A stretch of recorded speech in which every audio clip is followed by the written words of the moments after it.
Best show, hi. Hello, how are you tonight, sir? I'm good. To whom am I calling speaking? from Los Angeles, sir? Who's this now? It's Andy Kindler. And I just want to say, that guy's wrong about you being a contrarian. You're not a contrarian. Thank you, Andy Kindler. This is Andy Kindler, the comedian. Now, I just want to say this. First of all, this guy is a national comic. That's national. True. National. This guy has filled rooms. No, that's not true. Not from true. Not true. Well, don't. Half filled. Half filled rooms. This guy has half filled rooms from coast to coast.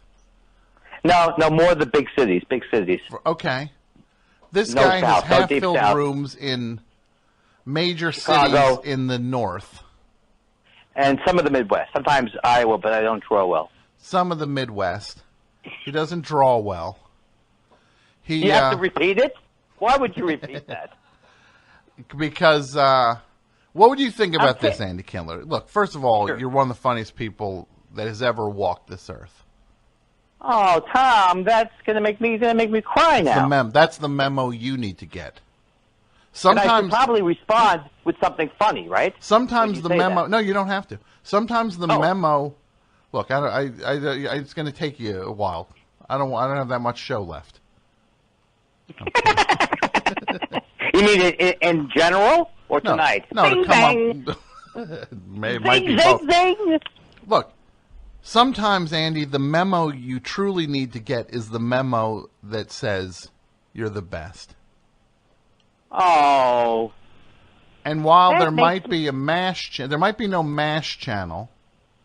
There isn't? No, but there should be a channel. There should be a channel, the Kindler channel. Right? That's true.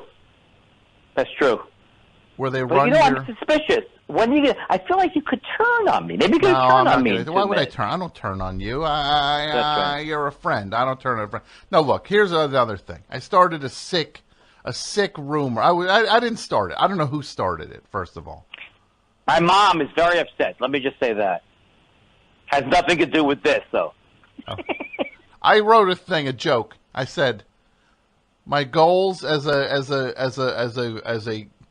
cartoon voiceover artist, my only goal is to take over for the guy that did the voice on Bob's Burgers of the mortician because he passed away. And that's you. And you're alive and well. That's me. And I am alive. Well, I'm alive. Yeah, but someone wrote back, they were doing this thing. You said I was dead. Other people were happy. And then this guy writes back, goes, Andy Kindler, who did the voice of Mort, is dead? And I said, no, I'm okay. He goes, oh, you haven't been on for a while. Is everything okay? Then he starts going back to how many appearances I've had. He found a way to make you feel bad about. It's almost like you were telling him the good news. I'm still alive, and he was just like, "Yeah, haven't heard you on the show a whole lot lately."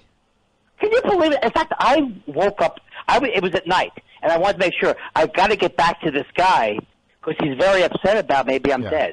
So I get back to him immediately, ASAP. And then the next morning, oh, you are alive. Well, what's happening with you? Anything going on? Wouldn't know it by the amount of times you're on Bob's Burgers. Why do I take the bait? That's bait. I don't even know it's going to be bait. No, that guy got you. You didn't even realize you liked that type of bait. So I said this thing as a joke, and then I forgot. The problem with this is not a text.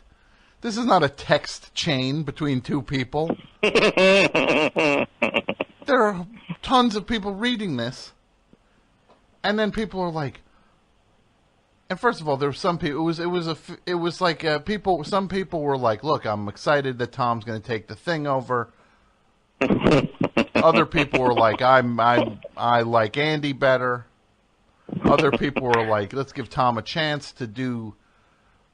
Like let's let Andy's voice stand on the episodes he recorded already, but let's let Tom. You were saying there was an actual discussion about additional ADR. I was going to go back in the booth and recut your lines the way it happened. I think that happened to Louis C.K. on a cartoon he did.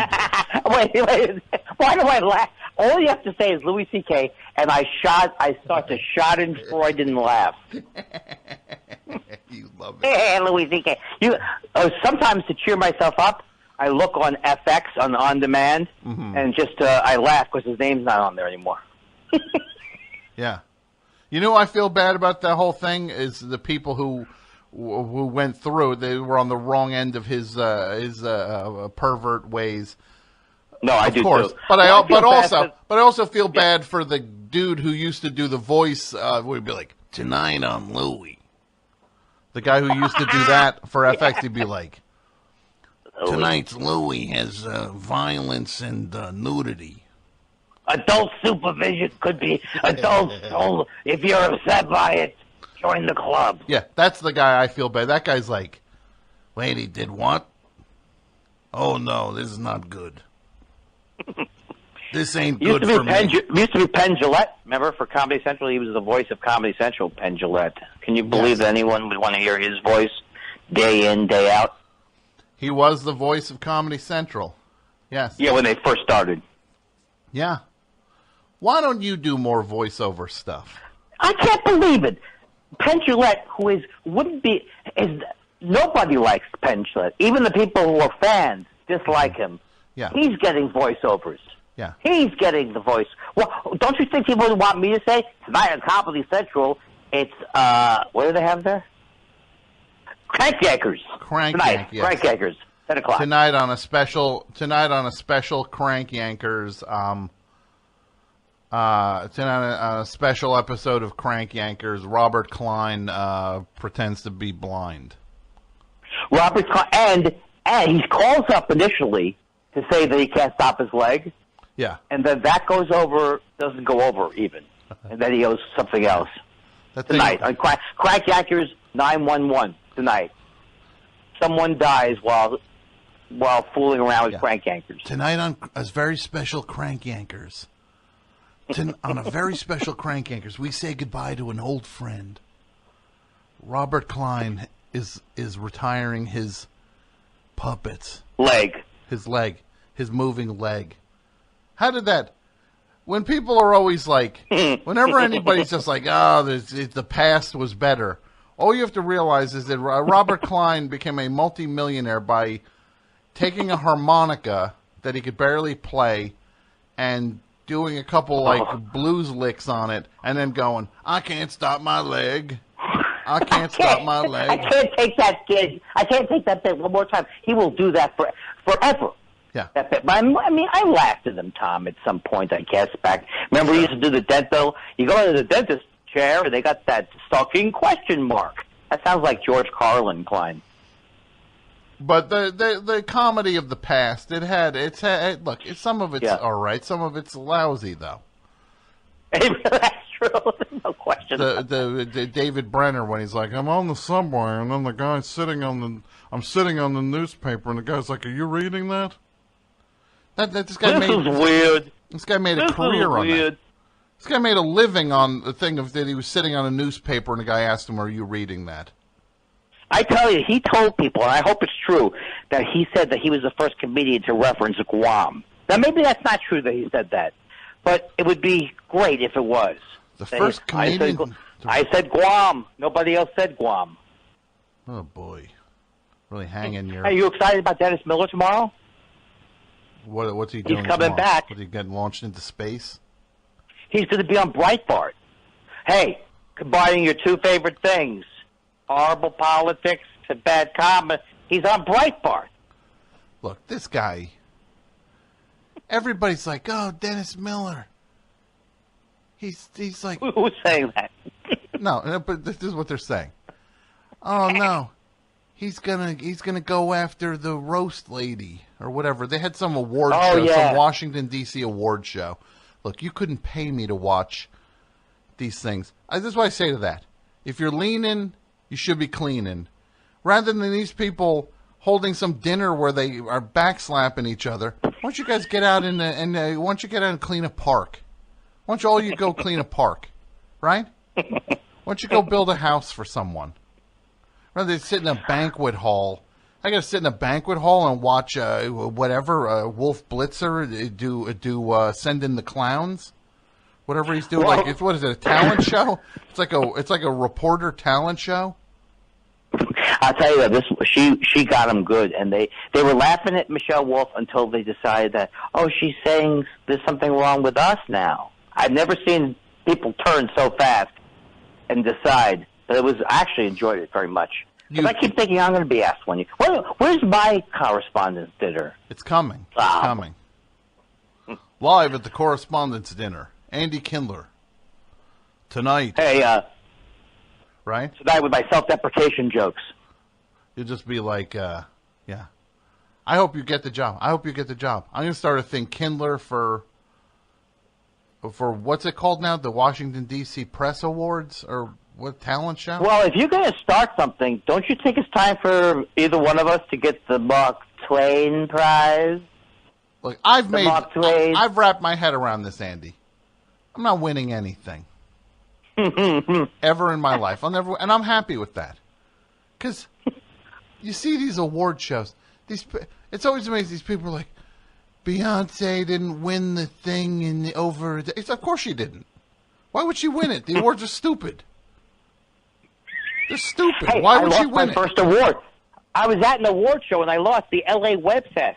I was up for a Best Supporting Actor, and I lost, and I actually got depressed afterwards. Who did you lose to? I actually lost to a very funny comic, Brent Weinbach, but he didn't even show up. They said if you show up, it's one of these award shows. They go, hey, if you show up, you have a good chance you could win. Yeah. Yeah. So you showed up because you thought they'd give you the thing. Right. And I started to go, there's no way I'm not winning. Yeah. You get your hopes up. You start inflating the award. Yeah. My wife said, if you got this award, I would argue about it if you put it on your resume. That's what she said. That she would argue about you putting the award on your resume. Yeah, she would say, don't do it. But I got so excited, I started sweating on my palms. Yeah. And the winner is, they hooked me. They hooked me now, Tom. Are you still doing that podcast with that guy? Thank you for setting me up. Thought Spiral. Now, what's this guy's deal? Look, I hear you on the thing. You're a 5-star. You're the gold standard on the thing. I can't get a handle on this other guy. I don't know what his deal is. I think, and look, it's your business. He's your pal and co-host. My 2 cents, you jumped into a thing with somebody too quickly. You should have done him on a trial basis. No, but the thing you're not. All I like to do. All I like to do is divide teams up, Andy. It's so funny. It makes me laugh so hard.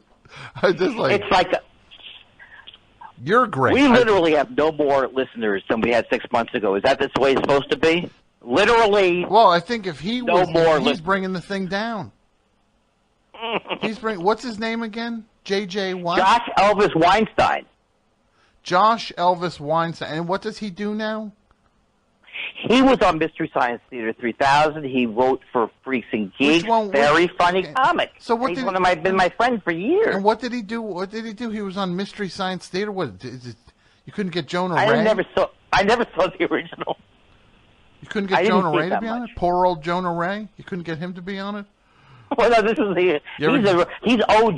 He's the OG. No. But the thing, it's really not. But how about the fact that it's not taking off? Wait, hold on just 1 second, Andy. Let me just hear something. Did you hear that? What was that? That was the sound of Jonah Ray getting another TV show. I can't believe I played along with that. What's that sound? Yeah, this guy. It's Jonah Ray. Oh, this guy. I feel like did I call too late? Because you gotta have people backed up now. No, I know. You're all backed up. We're winding down. You're the headliner for tonight. It's not unlike. It's not unlike when you're in one of these rooms in the.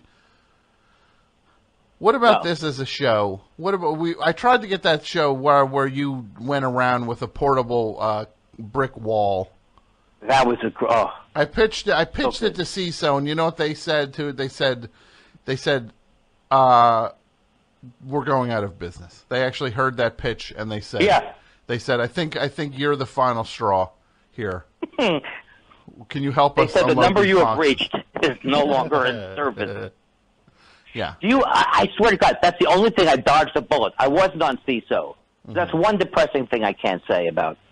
My show was on CISO. Now you can't see it at all. Yeah. The thing with the thing with you though, we couldn't get. I wanted a thing where you went around with a brick wall and just did stand up anywhere. I bring the comedy to you. Yes. The comedy to you. But what about this? What about this as a show? It's you handcuffed to a different comedian every week. And you interview that movie? them. What was that movie where they're on a train with Tony Curtis? No. The one on Tony Curtis handcuffed. No, it's not Tony Curtis. But aren't these two guys that chained together? Famous movie. What's that, sorry, Mike? I ruined The Defiant Ones, Mike said. Yes. Talk about what a better name for my comedy team than the Defiant Ones. What if your thing is called... What if it's called, instead of like comedians in cars, whatever, with the coffee, with Jerry Seinfeld, right? What if your thing is, Andy, it's like Shackled to Kindler. Yeah. Is what it's called. Shackled to Kindler. This week on Shackled. And they have to hear me whine. They have to hear me whine for a half hour. About how tight the shackles are. That's right. And this bit's not, I'll go, I don't like this shackled bit now. That's all we're doing? See? That's what we got. See? I knew if we spitballed, we'd immediately get to a great show.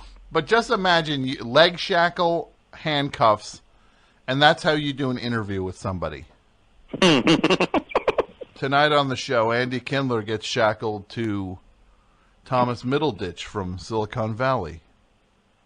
And then later, and you have like a musical act on, and they can only play with their like arms shackled. Like your Do you think we could sell shackles? Your arm has to keep getting jerked over because they're like playing guitar. This sounds like one of those Farrelly brother movies. Didn't they have a thing where Greg Kinnear was shackled to somebody? No, it was they were conjoined twins, I believe. It was very tasteful. Can you believe that movie got made? Very tasteful. That movie gets made. Nobody goes, "Oh, I have a problem with that premise." Yeah. No, people go, "Oh, that sounds great for 2 hours." No, the thing is, people were like, "We don't want to see this. This is offensive." And then they were like, "But guys, it's Greg Kinnear." Oh, let me finish. Yeah. It's Greg Kinnear. Yeah. Who was the other guy? Matt Damon. God, I'm telling you right now, that movie sucked. You don't even know the name of it, but it's your least favorite movie. Wasn't there one with Little Man? Wasn't there a Little Man with the Wayans brothers, and he's a tiny man? Well, he was, yes, and he pretended to be a baby to hide out. Little Man. Like he stole like he was like trying to rob something, and he pretended to be a baby. Basically, you know, when they're ripping off Bugs Bunny cartoons from movies, that they've run out of ideas. When they're just like, think anyone noticed that was a Bugs Bunny cartoon in the 40s? Let's just do it. Yeah. No, but meanwhile, I go in and pitch these fantastic shows. I'm telling you. Comedy in a phone book, all kinds of great shows. If I could sell Shackled with Andy Kindler, I'll do it. You'd do that, right? I'm already ready to move to New Jersey. Is that what I would do? No, I'll go anywhere. We'll put you. And the other thing is, you're also in the Bayou. It takes place live from the Bayou, and you're on one of those boats with the fan on the back, right? That's where all the interviews take place, on one of those boats. It's noisy. It's very noisy. It's super noisy. Live from the Bayou, it's Andy Shackled to Andy Kindler. Tonight on the show, John Prine. Right?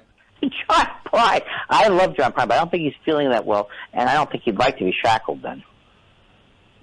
Tonight on the show, T.J. Miller, musical guest John Prine. I'm the co-host, and he's shackled to you for the intro. Yeah. We both end up in jail, I would think. You're shackled to your announcer. Then you get unshackled, and then shackled to the first guest that comes out. I'm pitching this. You know what I'm doing? You know what I'm doing a show right now? It's called I'm shackled to my own career. Is what's happening right now. I can't seem to. Oh God, I thought that was funny. I thought that was going to be funny. You ever think something's going to be funny, and then I generally no, I don't have that problem so much. You don't have that go on at all? No, a bit doesn't go somewhere sometimes. I usually have that all the time. Look, I'm like Sully up in this piece. I land these things. I bring these things in for the landing. That kind of confidence in comedy is so misplaced, though, isn't it? Oh yeah. You know you're going to get a laugh when you listen to us. Yeah. We're like Sully. I'm gonna sell this shackled. I'm gonna sell this shackled. Okay. And yeah, get ready. How about that I have Shaquille O'Neal on? That would be shackled great. To Shaquille O'Neal. That would be great, right? That'd be great if we got you shackled to Shaq. And there would be one giant shackle and one tiny Jewish-sized shackle for me. Make a lot of jokes about that. Look, just Tom, I think you've either depressed me or I'm very excited about it. Or you've never been so energized. I've never wanted to get into the Andy Kindler business before now. Yes. Now I do. Live from the Bayou, it's Shackled with Andy Kindler. I think that'd be great. Or I'll pitch that, or I'll do anything. I would even get my leg going. And you'll be like, oh, the audience tonight, I got you. Everybody look under your seats. There's crawfish. You get crawfish. You get crawfish. He gets crawfish. She gets crawfish. Tom, I'm happy. Well, Andy, before I called you, I was a little down. I'm happy. Why? Things Why are going. Things are go. No, I wasn't really down. You've got the ability to make people laugh, Andy. That's a rare gift. But sometimes the clown is sad, Tom. I know. Sometimes the clown doesn't share the joy of all of the laughs he brings to his. There was a story. This is a story. This happened to me, and it's a true story. And I usually don't like to tell things that are so personal like this on the show. I was down also, and I went to my doctor, and I was like, "Doctor, I'm having a hard time lately, and very sad." And the doctor was like, "Well, Tom, I just want to let you know that the great comedian Pete Holmes is performing in town, and many people go see Pete Holmes, and they are cheered up, and they go see him, and they laugh, and my prescription to you is to go see Pete Holmes tonight in concert." And I said, "But doctor, I am Pete Holmes." I kind of thought maybe I knew that joke, but I didn't remember it. Oh, that is good. Oh, Andy. Andy, I love you. I'm glad you're alive. The rumors have been... Yes. We're debunking them tonight. I'm totally fine, and I thank you. You know what? It's better to be joked about that you're dead than to dead joke the joke. I never even said the word dead, though. I wouldn't use that word in the thing. I said he passed on or whatever. Like, yeah, because you're when you do a prank, it's classy. I'm a classy pranker. I'm like George Clooney on a movie set. I love every one of those. And then he mailed Tina Fey a chicken. I mean, I don't get any of them. But just imagine, imagine you're on a movie set and George Clooney pranks you, and then you go prank him back. You walked off the lot in 5 minutes. Yeah. Right? It wasn't a real bomb. Why is Mr. Clooney upset? I thought it would be hilarious. Yeah, I just did what he did to me. I smashed his windshield of his car. Just like he That's did a not prank. Anthrax. Yeah, he did. Not anthrax. Yeah. It does. I love you, Tom. Andy, I love you too. You have a great night, and you're the best. And everyone, Andy Kindler is performing live where now? Where can we see you? Well, I'm going to be at in the Comedy Festival in July. Okay, I'm going to have to. I'll do the same question when I get a road schedule together. You go to AndyKindler.com. Is that where you go? No, because those are old. You don't want my dates from 2005. Go to Twitter. At Andy Kindler over at Twitter. Yes. And if you're not upset, I'll get you upset. Someone is running the account since Andy is, of course, we all know is no longer with us. I believe his estate is running the account. No, Okay, he's still here. I know. You're the king. You're the king. You're the king. And Shackled with Andy Kindler is coming to the new CISO, not your father's CISO, right? Yeah, this is your father's father. I love you, Tom. Have a good night, man. Buddy. You have a great night. Bye-bye. Be cool. Bye. Bye. He's a good guy. Mike doesn't like him so much, but I love him.